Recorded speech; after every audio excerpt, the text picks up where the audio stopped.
இயேசு கிறிஸ்துவின் நேற்ற நாமத்தினாலே உங்களை வாழ்த்துகிறேன். ஜீவாப்பம் நிகழ்ச்சியிலே இந்நாளிலே தியானத்துக்கென்று சங்கீதம் 20:4 வாசிக்கலாம். அவர் உமது மன விருப்பத்தின்படி உமக்கு தந்தருளி. இங்கே சொல்லுகிறது, தேவன் நம்முடைய ஆசைகளையும் நம்முடைய திட்டங்களையும் அவர் நிறைவேற்றுகிறவராய் இருக்கிறார் என்று சொல்லப்படுகிறது. நிறைய நேரத்திலே இந்த வசனத்தை நாம் கேட்கும் பொழுது ஒரு விஷயத்தை நாம் தெரிந்து கொள்ள வேண்டும். அது என்னவென்று சொன்னால், நம்முடைய ஆசைகளும் நம்முடைய இச்சைகளுக்கான இருதயத்தின் வாஞ்சையும் திட்டங்களையும் தேவன் நிறைவேற்றுவார் என்று நினைப்பது தவறு. ஏனென்று சொன்னால், அடுத்த பாகம் சொல்லுகிறது, உமது ஆலோசனைகளை எல்லாம் நிறைவேற்றுவராக.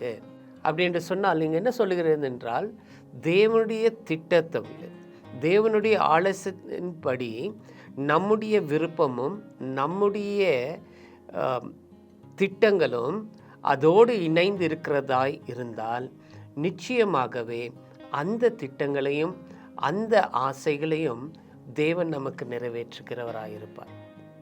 நிறைய நேரத்தில் நாம் கேள்விப்பட்டிருப்போம், ஆண்டவர் உன் விருப்பத்தை நிறைவேற்றுவார் என்று சொல்லி. இப்போ திடீரென்று என்னுடைய விருப்பம் இந்த பட்டணத்திலே முதல்வனாய் இருக்க வேண்டும், பெரிய வீடு, யாருக்கு இல்லாத ஒரு பெரிய வீடை கட்டணும் ஆண்டவரே அப்படின்னு நான் ஆசைப்பட்டு கேட்டால் அது என்னுடைய ஆசையாக இருக்கலாம்.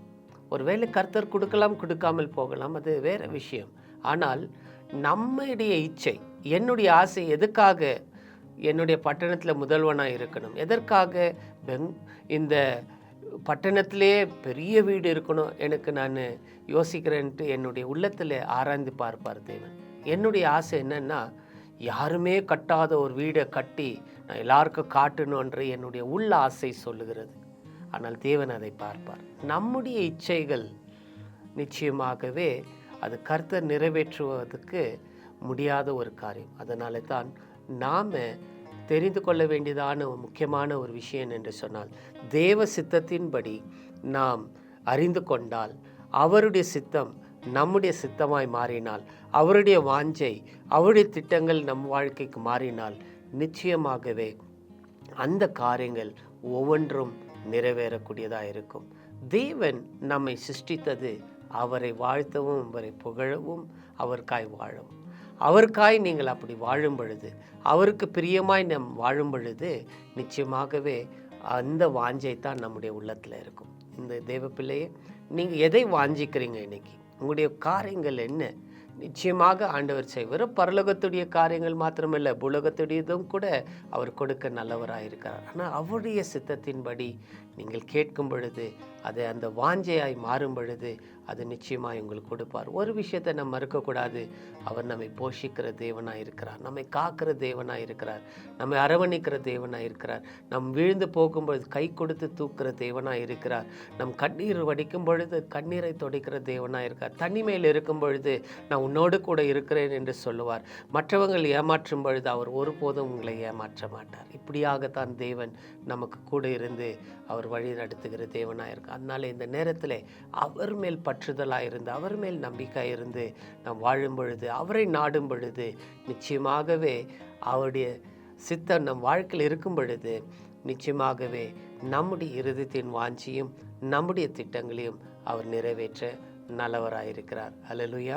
அதனாலே அவருடைய கரத்திலே ஒப்பு கொடுத்து, ஆண்டவரே உம் திட்டம் என் திட்டமாக இருக்கட்டும், உன்னுடைய வாஞ்சி என்னுடைய வாஞ்சியாய் மாறட்டும் என்று நாம் சொல்லி ஜெபிக்கும் பொழுது அந்த வாஞ்சை நிச்சயமாய் கர்த்தர் நல்லதாக இருக்கும், நன்மை உள்ளதாக இருக்கும், நாம் நினைக்கிறதை காட்டிலும் அது பெரிதாக இருக்கும். அதனால் நாம் ஜெபித்து ஆண்டவரிடத்தில் நம்மை ஒப்பு கொடுக்கலாம். ஆண்டவரே, இந்த நேரத்திலும் கூட நாங்கள் வாசித்த அந்த வசனம் சொல்லுகிறது, எங்களுடைய வாஞ்சை அப்பா சில நேரத்தில் உம்முடைய சித்தத்தின்படி இல்லாமல் போனால் அது எங்களுக்கு கிடைக்காது. ஆனால் உம்முடைய சித்தத்தின்படி எங்கள் இருதயத்தின் வாஞ்சி இருந்தால், எங்களுடைய திட்டங்கள் அப்படி இருந்தால் நிச்சயமாக அதை கொடுக்குற நல்ல தேவனாக இருக்குது. அதனால் நிறைய நேரத்தில் எங்கள் இச்சைக்காக, இந்த உலகத்திலே வாழ்கிற அந்த பெருமைக்காக, புகழ்ச்சிக்காக, ஆண்டவரே ஏதோ எங்களுக்கு பெருமை உண்டாகக்கூடியதான காரியங்களுக்காக அநேக காரியங்களை கேட்டு அது கிடைக்காமல் நாங்கள் தவித்து, ஏன் எனக்கு இது கிடைக்கவில்லை என்று அநேக நேரத்தில் கலங்கி போயிருக்கிறோம். ஆனால் இங்கே சொல்லப்பட்டிருக்கிறது, ஆண்டவரே அப்பா, உம்முடைய திட்டங்கள் உம்முடைய ஆலோசனையின்படி அதை எங்களுக்கு நிறைவேற்றுகிறவராக இருக்கிறேன். அதனால் எங்களை முற்றிலுமாய் அர்ப்பணிக்கிறோம். நாளைய தினம் எங்களுக்கு என்ன என்று தெரியாது. உமக்கு எங்களுடைய தினம் இந்த நாளில் எங்களுடைய கடைசி மூச்சு வரையிலும் நாங்கள் எப்படியெல்லாம் இருக்க வேண்டும் என்று நீங்கள் ஏற்கனவே எங்களுக்காய் ஆலோசனை செய்து வைத்திருக்கு. அதனாலே எங்களுடைய வாழ்க்கையை உம்முடைய கரத்தில் ஒப்புக் கொடுக்கிறோம். நீர் எங்களை உம்முடைய திட்டத்தின்படி உம்முடைய இருதயத்தின் வாஞ்சைப்படி எங்களை நடத்தும். அந்த வாஞ்சை எங்களுடைய வாஞ்சையாய் மாற்றிக்கொள்கிறோம்.